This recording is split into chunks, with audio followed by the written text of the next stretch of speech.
Reciban mi más cordial saludo y deseos de que puedan encontrarse bien de salud.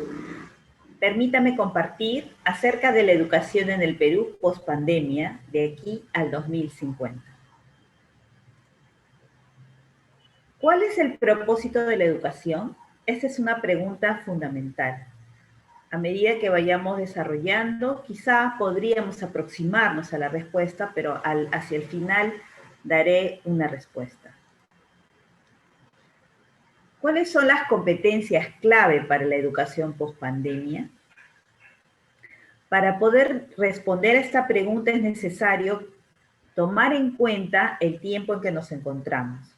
Si bien es cierto, se está dando una situación en todo el mundo, no obstante, este tipo de escenarios no es la única vez que se presenta, tiene ciertas características. Se le denomina un escenario VUCA, ¿no? Por las iniciales de las siglas de ciertas palabras, de volatilidad, incertidumbre, complejidad y ambigüedad, ¿no? ¿Cómo es que se aborda un entorno VUCA como el que estamos atravesando? Frente a la volatilidad, la visión. Frente a la incertidumbre, el entendimiento. Frente a la complejidad, la claridad. Y frente a la ambigüedad, la agilidad. Obviamente es fácil mencionarlo, sin embargo, ponerlo en práctica es otra cosa. Este concepto surge en el campo militar. Y si bien no lo teníamos muy cerca, ahora, frente a lo que está ocurriendo, podemos comprenderlo mejor. Dentro de la educación podríamos hablar entonces que estamos viviendo un escenario VUCA, un escenario con ciertas particularidades. ¿Qué es lo que está pasando hoy en 2021? ¿Cuáles son estos problemas que podemos reconocer en nuestro país? En el mundo, nuestro país está en el mundo, existe incertidumbre, como veíamos, es una de las formas de un escenario VUCA, pero en particular en el Perú hay una crisis sanitaria por COVID-19 que ha sido catalogada a nivel mundial como la peor gestión del mundo. Por la corrupción, que no es propia únicamente del Perú, pero sí se ha notado de manera muy constante, sobre todo en los últimos años, una gran convulsión política. Actualmente estamos en un proceso que todavía no concluye. En el Bicentenario, las elecciones del Bicentenario, muchos enfrentamientos. Estos enfrentamientos no solo entre partidos políticos, entre grupos, entre ideas y entre distintos, se podría decir, en distintas manifestaciones, ¿no? Con un impacto negativo, muy negativo en la economía. Ahora, ¿pero qué ha pasado con la educación? No quiere decir que a raíz únicamente del COVID es que hemos encontrado un escenario negativo, ¿no? Sino que existe una historia, una tradición de la que en todo caso he podido formar parte ya hace justamente 20 años. Entonces, ¿qué es lo que está pasando en la educación básica, en la educación superior, la formación inicial, la formación continua, la innovación educativa y la tecnología de información y comunicación en educación?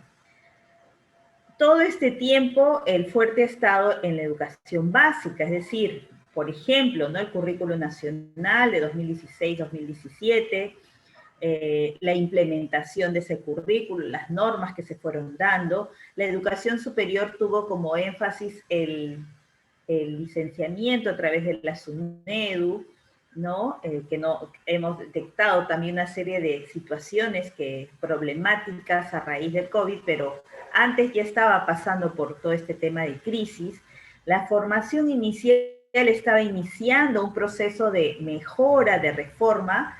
Desde el año 2010 no se había hecho nada. Hasta el año 2010 se contaba con unas propuestas curriculares, luego no hubo nada. Entre comillas siempre digo nada porque claro, siempre hay ese intento de la parte administrativa, pero que se pudiera hablar de algún cambio no fue así, sino hasta el año 2018, en que participé también en lo que serían los inicios de la actual reforma de los planes curriculares para alguna de las especialidades. Y entonces tomar en cuenta eso, tomar en cuenta la ley 3512, que también tiene que ver con la educación superior no universitaria, la revisión de esta formación inicial está en proceso.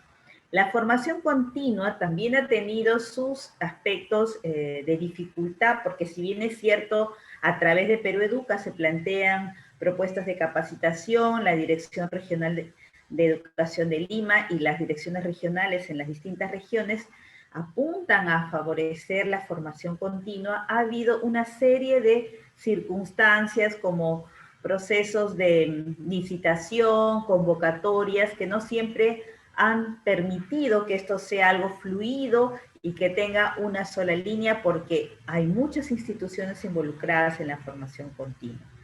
La innovación educativa se ha visto reflejada quizá más desde el lado del Fondo de Desarrollo de la Educación Peruana, el FONDEP, apuntando a la innovación, los concursos que hay para poder presentar las buenas prácticas. Sin embargo, también como parte que es conformado en algunas oportunidades, lo que se ve es que muchos maestros pueden presentar alguna propuesta como buena práctica, siendo aquello que les correspondería hacer, pero estos premios se mantienen para poder impulsar a aquellos que con vocación, decisión y entrega hacen este trabajo, ¿no? Sin embargo, considero que todavía falta mucho en cuanto a la innovación educativa, porque no solamente es que hay que hacer algo que pueda tener un buen resultado, sino es seguir el proceso de aplicarlo, validarlo, evaluarlo y continuar. En cuanto a la tecnología de información y comunicación en educación, si bien desde el currículo nacional se habla de las competencias transversal a 28, que tiene que ver con el desenvolverse en un entorno virtual, no todos los maestros han sido capacitados, no todos los maestros cuentan con las competencias que permitan que eso pueda realizarse paralelamente al desarrollo de otras competencias. Por otro lado, existen tendencias, existen puntos de vista por los cuales era preferible tener esta competencia como una más, no como una competencia transversal, y así como ahora podemos verlo después de lo que ha ocurrido con la crisis por el COVID-19, hay una serie de elementos y aspectos que salieron a luz, ¿no? Hasta el año 2010, el Ministerio de Educación había estado avanzando, pues desde el siglo pasado teníamos las propuestas de EduRed, Infoescuela, Perú Educa empezaba como un portal inicialmente, Huascarán, las famosas XO, una laptop por niño, se dieron una serie de avances que luego no fueron continuados, ¿no? Si bien hay investigaciones que en muchos casos pueden decir de que no se hizo el mejor énfasis en la parte educativa, pues personalmente discrepo de muchos de ellos, porque el tipo de investigación que se hizo no necesariamente abordaba todo el espectro de las XO. Pero más allá de eso, considero que se fue deteniendo ese avance en la investigación y la aplicación, y el cambio de lo que antes era la DIGETE, la Dirección General de Tecnologías Educativas, y pasar a la DITE, significó el ir restando este aspecto que estaba más ligado con la tecnología aplicada a la educación, abordando un aspecto más como de soporte técnico, ¿no? Entonces, esta problemática se ha visto, ha salido mucho más fuerte toda la dificultad a partir de la pandemia, identificarse nuevamente las limitaciones en el acceso a Internet, que si bien es cierto, por un lado se venía avanzando con el Ministerio de Transportes y Comunicaciones, faltaba esa interrelación, ese trabajo interconectado con educación, como una de las propuestas, ¿no? Los padres y las madres desbordados por esa situación, no tenían esa familiaridad, eso de apoyar el trabajo de los hijos, y menos a través de una educación mediada por la tecnología. En muchos hogares no se cuenta, puede ser solamente se tiene uno o máximo dos dispositivos, ¿no? La educación a distancia ha fracasado, es una frase que suena mucho en el sector, pero ahí, bueno, tengo yo mi punto de vista porque la educación a distancia como tal no se ha dado en el Perú, ¿no? Lo que se ha dado es una educación remota, una educación de emergencia, una propuesta de uso de plataforma a través de Aprendo en Casa, que no, desde mi punto de vista también no ha sido pensado, o sea, no tuvo una planificación como educación aplicada, tecnología aplicada a la educación, sino como una propuesta de emergencia, fue la mejor que se tuvo, y se ha ido manteniendo como hasta ahora, tratando de ver los elementos que pueden favorecer el desarrollo de ciertas competencias.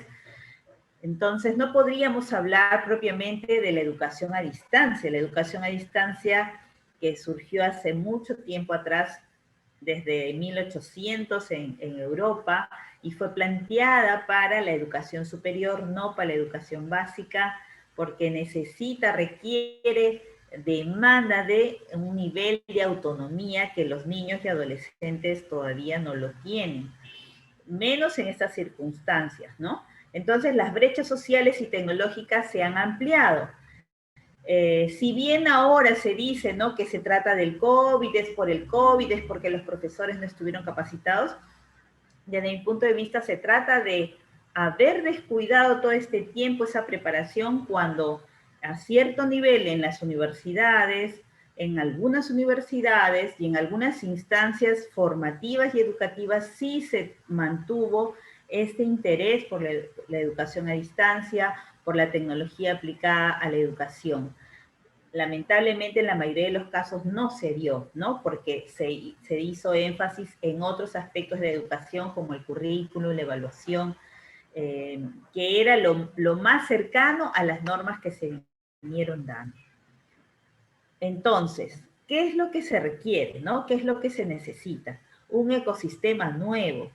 Estos estudiantes, docentes, directivos, gestores, expertos deben atravesar otro proceso, ¿no? Otro tipo de experiencia. ¿Por qué? Porque el mundo lo requiere.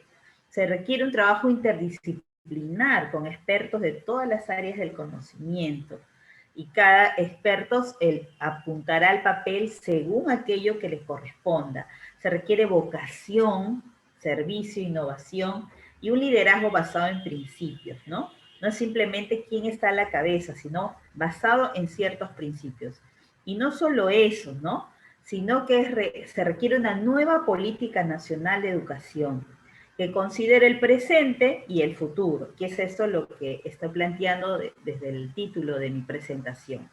Entonces hay una parte relacionada a la gestión y a la administración y otra parte potente que está relacionada con el talento humano, porque somos personas las que educamos a otras personas, pero a veces puede ser que uno cuenta con ese potencial, con ese talento humano y la gestión sea a través de normas, sea a través de situaciones que ya se han instalado a lo largo del tiempo, no favorecen que se vaya a lograr esa nueva política, ¿no?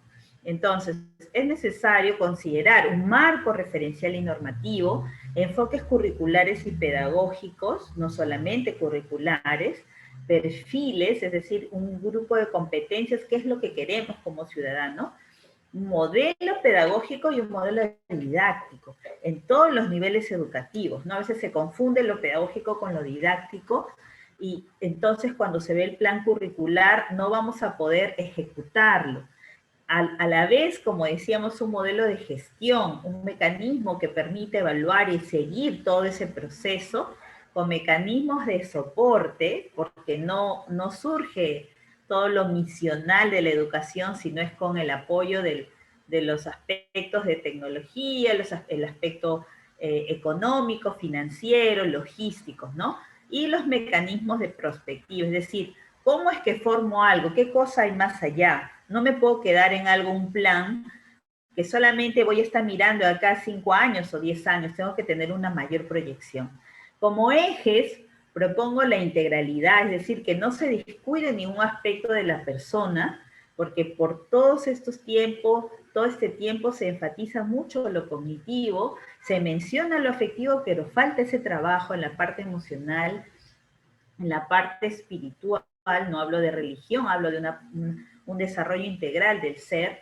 La innovación es que yo voy experimentando, no temo poder aplicar todo el potencial creativo, y entonces a veces uno se queda pegado con lo que ya hay y quieres hacer cosas nuevas, pero sigues haciendo lo mismo, ¿no? Y la ética, que es fundamental, porque ¿cómo vamos a poder enfrentar situaciones de corrupción? Pues impulsando y estimulando las conductas éticas, ¿no? Y si eso no es como eje, no vamos a poder llegar. Entonces, ¿qué es lo que se viene? ¿Cuál es el panorama, ¿no? A futuro. Según Marc Vidal, esta fuente del año pasado, que es un experto en transformación digital y estudios del futuro, hace mención, y creo que eso también pueden verlo, es una información sobre la cuarta revolución industrial.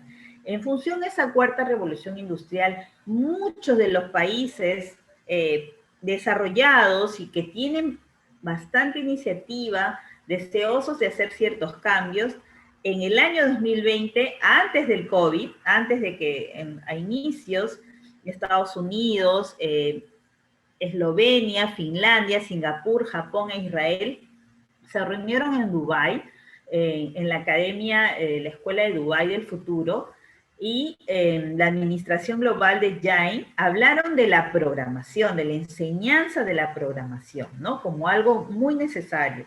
Ahora mucho más, ¿no? Sí, en el Perú también hay propuestas que hablan de enseñar, por ejemplo, Costa ha tenido unos premios por inculcar a las mujeres que aprendan programación, ¿no? Eso ha sido importante para que ellas tengan cómo sustentarse. Hacia el 2026 se habla de Internet de todo, ¿no? Con la tecnología sensitiva, ¿no? También basada en todos los estudios que hace años atrás se mencionaba sobre el futuro, ya estamos en ese tiempo, ¿no? Se hablaba del Internet de las cosas, de la web 3.0. Aquí en el Perú todavía estamos algunos enterándose de la web 2.0, pero hace falta tener esa tendencia y esa mirada para ver qué es lo que vamos a formar. Hacia el 2030 el auge va a ser de los nanorobots en los denominados capilares de inteligencia artificial, ¿no? Hasta en el cabello van a poder tenerse esa posibilidad de conocimiento, ¿no? Entonces uno dice, como es hace años, ¿no? Mis primeros estudios en educación a distancia y tecnología son desde el año 2002, y pues también en ese momento cuando uno compartía, pues todos lo veían muy lejano. Bueno, han pasado 20 años y ya estamos en ese escenario. Lo que se requiere es formar a los estudiantes con esa mirada a futuro, porque si vamos a estar pensando, falta mucho, no vamos a poder prepararlos para lo que se viene, ¿no? Y entonces la idea es que con toda esta tecnología, hacia el 2035, va a haber sistemas de aprendizaje artificiales con un cambio radical en la metodología de evaluación. Pero, ¿qué va a pasar? Si no tenemos al factor humano, ¿no? El elemento humano es clave, pues aquí sí es que se pueden correr los riesgos, si no hay estos ejes que había mencionado anteriormente, ¿no? Entonces tenemos que estas competencias al 2050 nos sitúan en un escenario a nivel personal, a nivel académico, a un nivel también de lo que puede ser la vida cotidiana y la vida en comunidad, ¿no? Entonces son clave todas las competencias ligadas a la autoestima y el ajuste personal, las habilidades ligadas a la gestión del conocimiento y del aprendizaje. Esto ya no es nada nuevo, se venía dando desde hace años, pero sí se hace el énfasis porque estas competencias o habilidades van a ser más complejas. Y entonces no es lo mismo que yo tenga la habilidad de lectura, la competencia de lectura, pero ahora en este siglo todos los años que vienen será un nivel complejo. Entonces, el escenario profesional va a demandar un desarrollo profesional y acceso al mundo de trabajo a través de ciertas habilidades como la colaboración, la creatividad, la toma de decisiones, y en el escenario comunitario, como les mencionaba, habilidades que favorezcan la convivencia y las relaciones sociales, porque no se trata únicamente, no vamos a estar entre robots, sino seguimos a las personas. Los robots van a poder ser utilizados por nosotros para lo que podamos desarrollar. Entonces, alineadas con estas competencias están estas otras que ya se vienen aplicando en propuestas de la Unión Europea, que están ligadas a las maneras de trabajar, las maneras de vivir en el mundo, las maneras de pensar y las herramientas para trabajar, en las que está incorporada la alfabetización informacional, la alfabetización en tecnologías de información y comunicación. Esto ya hace tiempo se viene desarrollando en otros países, pero aquí en el Perú, si se menciona, lo que hace falta es poder poner en práctica y favorecer un mejor desarrollo de estas competencias.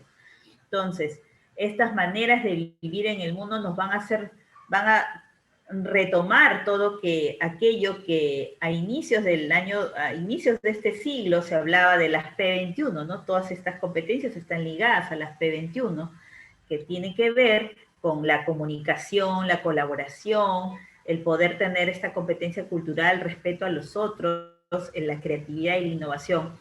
Así como palabras no son nuevas, pero sí es nueva la manera en la que se van a abordar y que se tiene que tomar en cuenta en la enseñanza, ¿no?